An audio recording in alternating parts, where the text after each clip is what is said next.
This is Jenny-Wanda, who did unimaginable things to hundreds inside Nazi concentration camps, but ultimately met with the most humiliating end.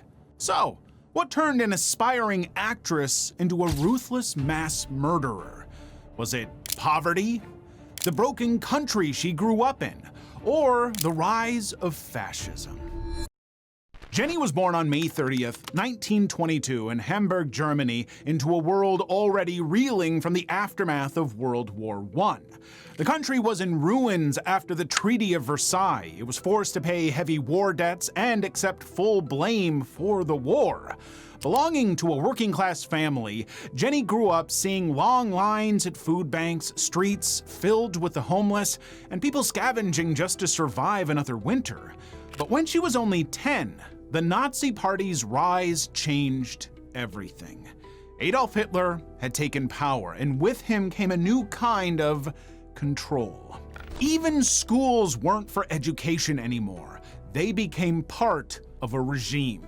Textbooks were rewritten to glorify war and obedience. Teachers were ordered to praise Hitler as a savior, and children were taught that loyalty to the Führer came before loyalty to their own families. Since Jenny was beautiful and blonde, her appearance stood out, and she was soon encouraged to join the Bund Deutsche Mädel, the female arm of the Hitler Youth. To the party, it wasn't just about loyalty to the Führer, it was about becoming the ideal Aryan woman.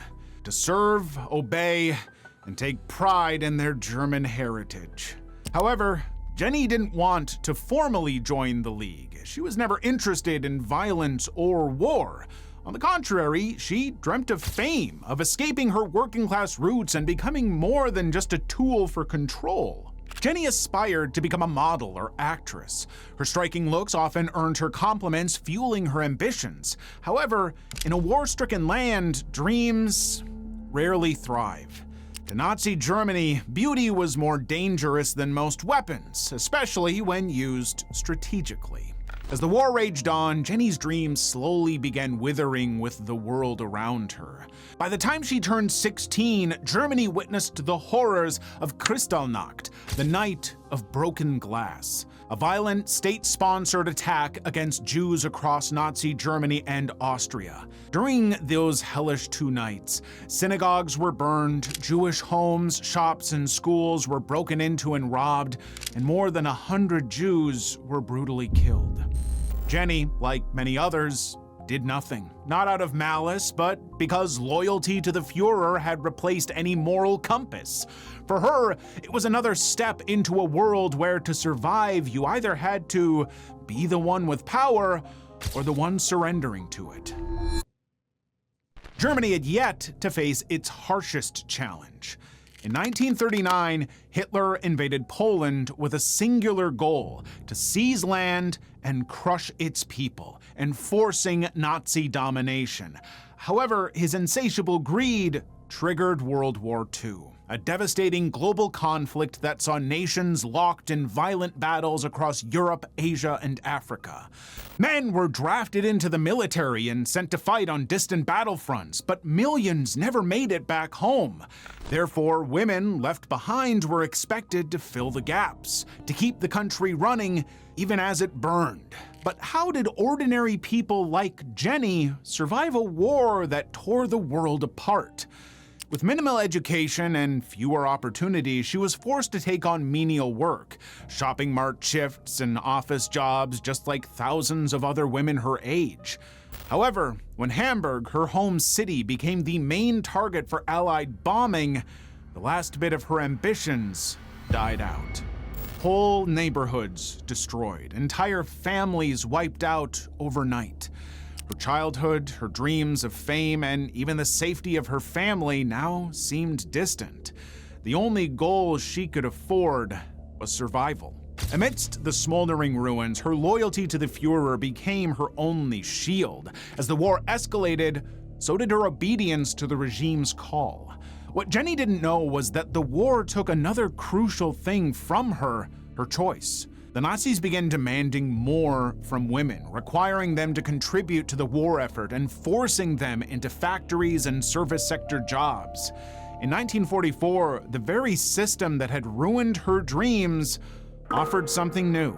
That year, Germany had lost more men than it had left to fight. The SS was desperate and began recruiting women to serve as female guards called Usherinnen at concentration camps. To Jenny, the roles that she had once hated began looking like salvation. The recruitment criteria weren't strict either. The SS needed workers, women from lower and middle-class backgrounds who had limited education and few professional prospects. Jenny fit the profile perfectly. Desperate for authority, pay, and stability, she volunteered, joining 3,700 other female guards. Things were a little different for female guards. In fact, they weren't even considered a formal part of the SS, but rather an auxiliary.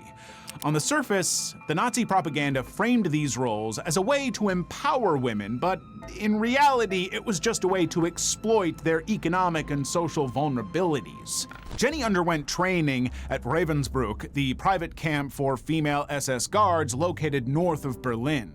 That training was designed to break the will of trainees, so she was conditioned to follow SS orders without question. Despite everything, the women were not given firearms. Instead, they were armed with whips, batons, and dogs to control the prisoners. And among the trainers was the infamous Dorothea Binz, known for her extreme cruelty. She didn't just punish prisoners, she dehumanized them, calling them enemies. Dorothea Binz would enjoy beating inmates to death just to teach others how it's done. Jenny was taught to view prisoners not as people, but as objects to be controlled and exterminated.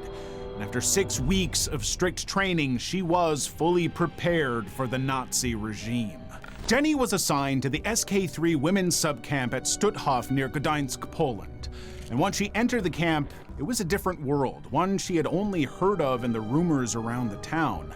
However, none of them ever hinted on what was actually waiting inside. The SK3 camp was established in 1939, right after Germany invaded Poland. It began as a labor site for Polish intellectuals and resistance fighters, but over time, it expanded into something darker, an extermination camp. One where Jews, Soviet prisoners, and anyone the Nazis deemed undesirable were sent. By the time Jenny arrived, the system was already running efficiently. Her duties were simple: supervise female prisoners, escort them to labor sites, enforce rules, and punish disobedience. Brutality was a policy there, so every order carried the weight of suffering. The operations began intensifying, and the longer she stayed, the more that cruelty felt normal. Soon, Jenny fell to a point of no return. Survivors' testimonies described her ruthlessly beating inmates with her hands, whips, and other tools.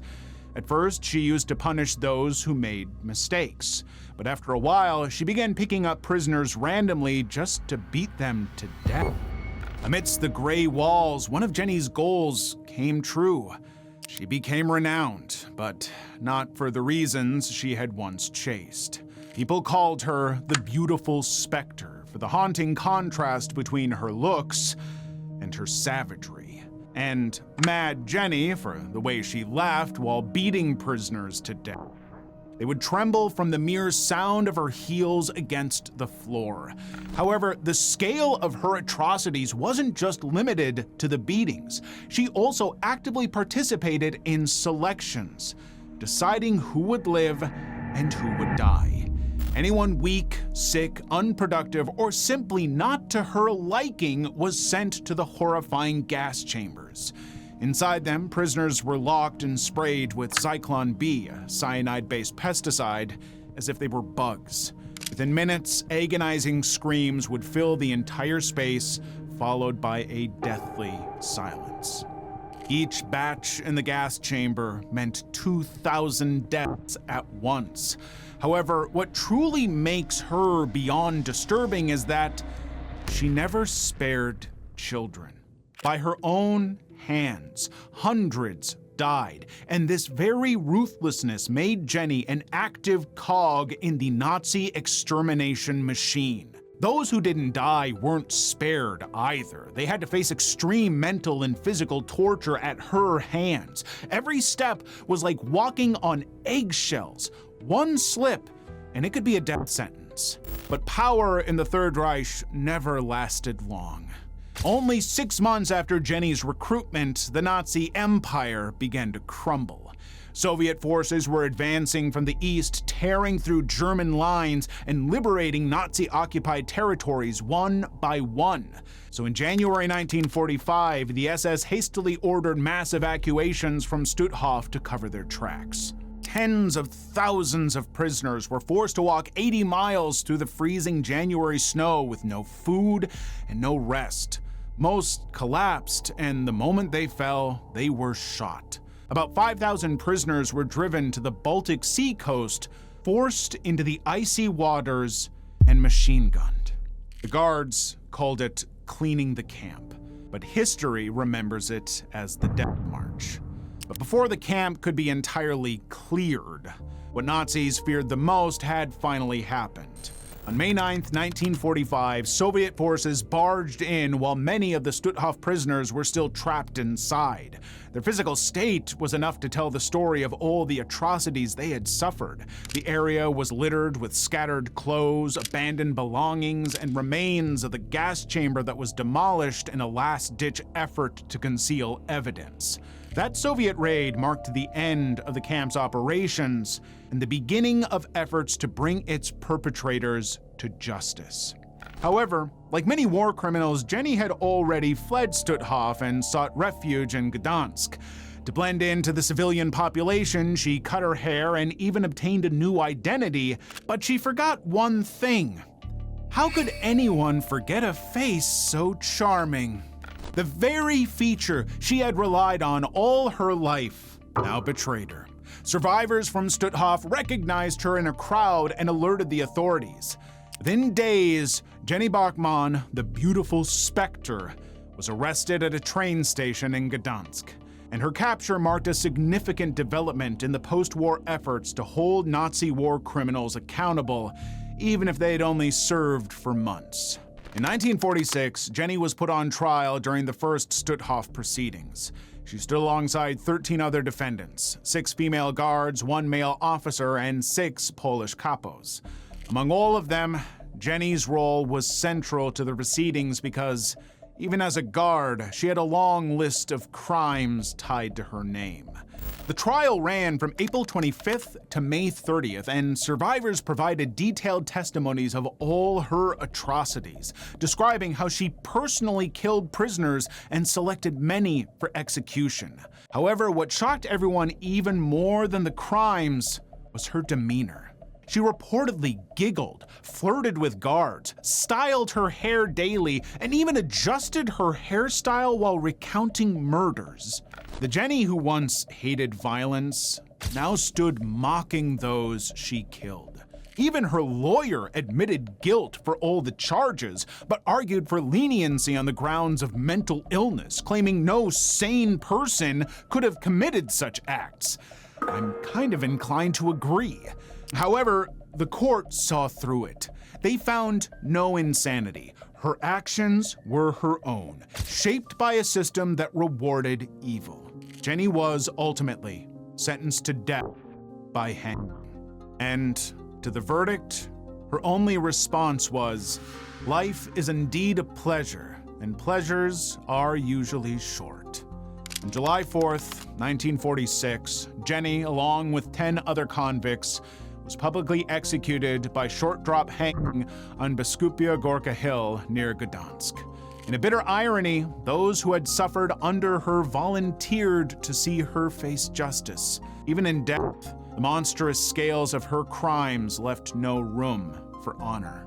Her body was stripped of dignity and reduced to a mere object for study as it was sent to the anatomical theater in Gdańsk.